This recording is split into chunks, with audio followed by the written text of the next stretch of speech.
Hello, this is Michael Pilarski, and I'm with the Fairy and Human Relations Congress. And I'm here today to tell you a bit about my history with the fairies. It's been requested that I give a little history. So the history of my work with the fairies and my involvement is also going to be, as you will see, a history of the Fairy and Human Relations Congress as well. It all started when I was born. And I was raised in a Catholic family and went to a lot of Catholic schools and masses, and heard a lot of the Catholic lore. And as a result, I learned about angels and guardian angels and spiritual beings and saints and helpful beings that we couldn't see, but nonetheless were part of our world. So I grew up with that idea that there were unseen spiritual beings. I think that helped me to transition into fairies. But when I was in college and started being exposed to much more of the world, I decided that I would reject Catholicism, and I at the time became what I called myself an atheist. And so I went through some years of being a so-called atheist, and then I fell in love with a young woman who was a follower of Kirpal Singh, who was one of the gurus from India. And I was like totally flabbergasted by what the heck she was thinking to be looking at this teaching, spiritual teaching. And so I said, well, I really respect you and love you, and so I want to know more about what this is about. And so would you give me a book to read? So she gave me the book, The Autobiography of a Yogi by Paramahansa Yogananda. And when I read that with an open mind, it blew me out of the water. And then that was a major turning point on my spiritual path, because then I realized that I had one, or there was one, because I had rejected spirit. But then I came around and believed in spirit beings again, and in spiritual, that we can be assisted from the other side, and that there were beings that we could relate to. And there is a spiritual benefit to doing so. So anyway, I started on a search, a quest for more knowledge, and I read a lot of books, a lot of the Alice Bailey books, and on. And I also started hanging out with various channels that channeled spiritual beings and was around during these channelings. And so I became more familiar with the idea of communicating with the spirit realms. And then in 1977, a woman named Barbara from Snake Ranch, doesn't that sound scary? Anyway, she gave me a book called A True Fairy Tale by Daphne Charters, and this is the actual book. See, it's just this brown paper cover book, and I read this book and just pretty much, like you might say, swallowed it whole. I just read it from cover to cover in a day and a half. It was one of those books you can't put down. I was so fascinated by it. And this person really worked with fairies, and she talked about her relationship with the fairies and what they were like, and she interviewed them, and the fairy stories are in here. So I was just very, you might say, entranced. At any rate, it was obviously a setup. And in here it says that it was that this was the foreword was written in April 1956. There is nothing in here. It's just this very plain book. It didn't have the jacket anymore. It doesn't say, it says who it's by, but there is no publishing information, where to get it. And it was impossible to track down through the book who was Daphne Charters, where is she still alive? Because this is, mind you, 19 years, 20 years later after it was written, was in my hands. It took me 2 years of asking various people till I found somebody that actually, whose mother knew Daphne, put me in touch with Daphne, who was still alive, elderly, and we became very good pen pals, and we sent a lot of letters back and forth, and she became my friend. And I said, Daphne, I want to share your book with everybody I know because it's just so great.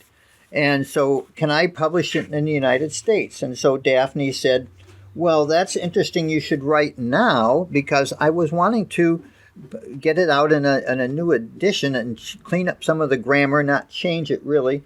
And I didn't know who was going to publish it. Nobody here seems interested in England these days. So I said, well, I'd love to do it in the United States. So I published A True Fairy Tale in this format. We printed 3,000 of these. I had to hand collate it. This was like the low budget job, folks, but it's got a few graphics in it. And I wrote an introduction and made 3,000 copies. And within 2 years, they were gone. I used them all up, sold or gave away. So then the Association of Sananda and Sunat Kamara asked if they could reprint it because they were selling a lot of it. So they reprinted another edition here in 1982. So it's not a new edition. It's the same content, but just a different cover. And these sold thousands of copies. So years later, after fast forwarding a little bit here, Daphne Charters died in 1992, or we would say she passed on to the fairy realm, and they had a really big party when she got there, and so she left me all her publications, all her writings to publish, and so I'm in the process of doing that, gradual progress. But here is volume 1 of 3, 40 Years with the Fairies. It incorporates all the information that was in A True Fairy Tale, plus quite a bit more of her writings. So this is available today. We're selling it on Etsy. You could find 40 Years with the Fairies there. And then I have some here in the office. At any rate, Etsy would be the fastest way to get one of these if you wanted one. So this then came out in 1990, what are we at here? 2008. So in 2008, this one was published. So back to my history. So as a result of being involved with Daphne's work, I started giving a few workshops occasionally on the topic. I started collecting books on the topic and reading more and learning more, and I became built up quite a library of fairy books. And as a result, today I have created the Fairy Library, which is a website, thefairylibrary.org, and I have a lot of information there, and all the books in my fairy library, or most of them, are on our bibliography there. One of the really big things about Daphne's book and her work with the fairies was that around about it must have been like 55 or 56, just when her first book was written, she talked about a Fairy and Human Relations Congress that was held in the fairy realm, outside her flat, you might say, and outside of London.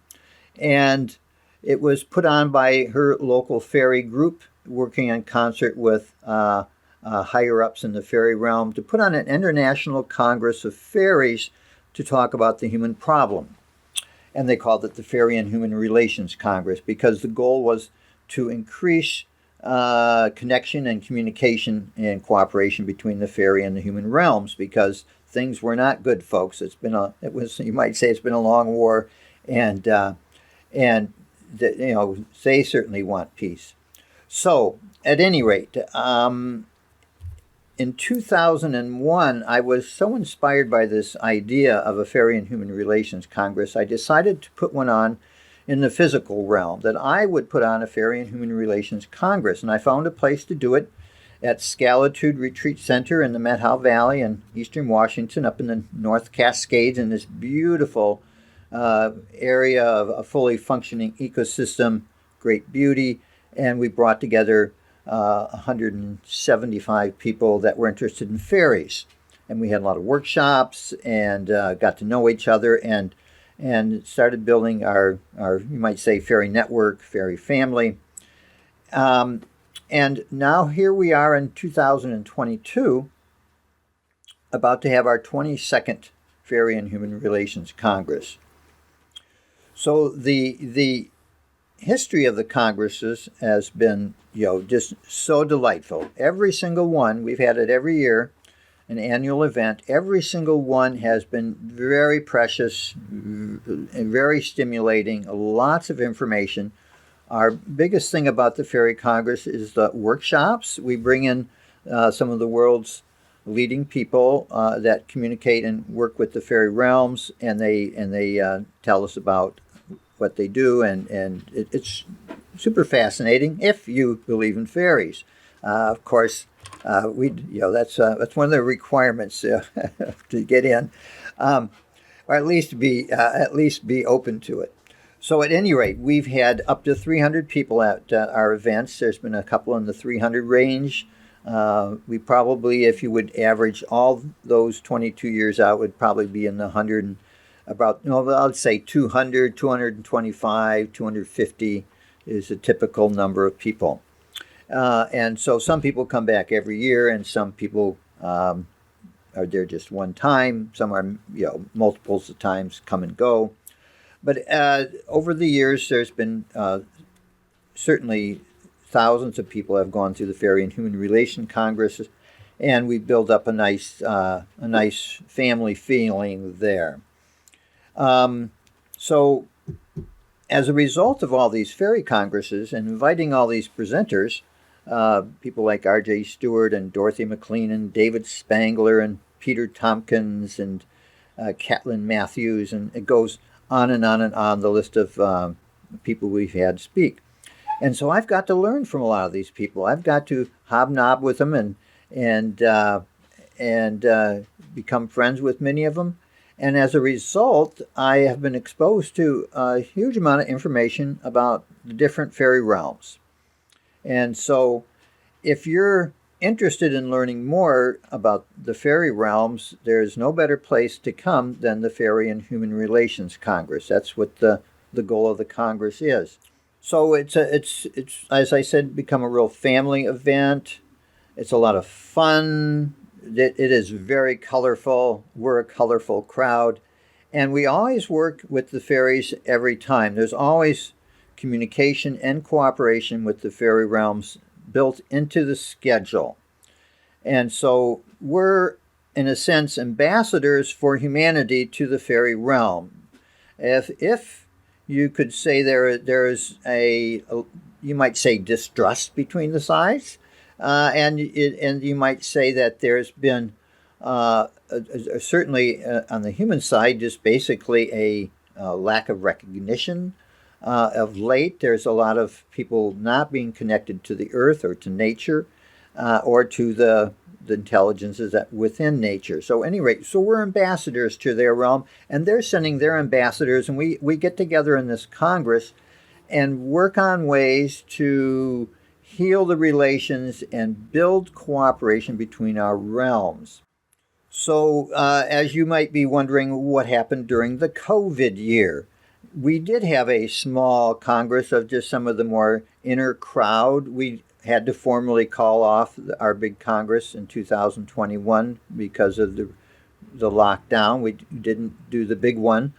As a result, we decided to put on a Fairy and Human Relations Global Congress, an online Congress. Last year, January 2021, we put on our first Fairy and Human Relations Congress online. And here we are going into 2022. We are about to do our next Fairy and Human Relations Congress on January 14th to 16th. So I want to invite all of you listening or watching to come to the Congress. It will be online. It costs a bit of money, but it's affordable. We welcome people from around the world. You can be in England or Australia or anywhere to join the Congress. Most people that come are from the Northwest or around the U.S., but we do have some international people come as well, and hope that will grow. So go to our website, fairycongress.com, And you'll be able to find more information about how to sign up, how you can attend, and you can also find out about next year's in-person conference, because we did have a in-person Fairy and Human Relations Congress in 2021 in July in Western Oregon. So we'll probably be doing it there again, not far from Salem, Oregon. So there's information on that in due course as well. So check out our website and see if it sounds right for you.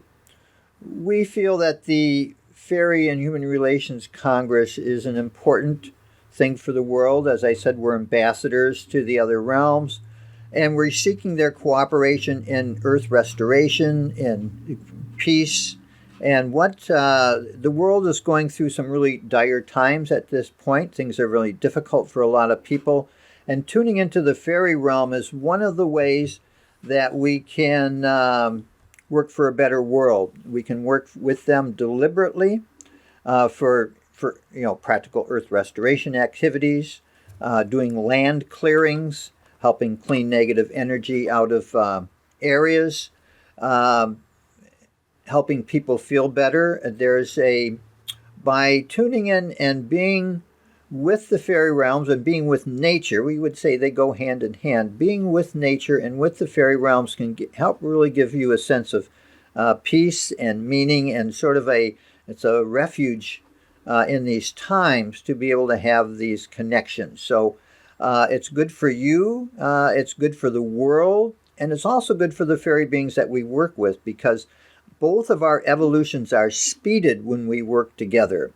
We both evolve faster than if we weren't in communication. We see it as one of the world's needs is that we weave a better world between nature and humans, and between the fairy realms and humans, and so that the world can be a more whole place, and we can have a better future. So at any rate, we're well-meaning, and we wish the world well and peace and enough for all.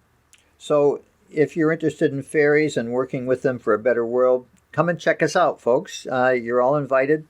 fairycongress.com. Bye-bye. This is Michael Pilarski checking out on December 14th, 2021.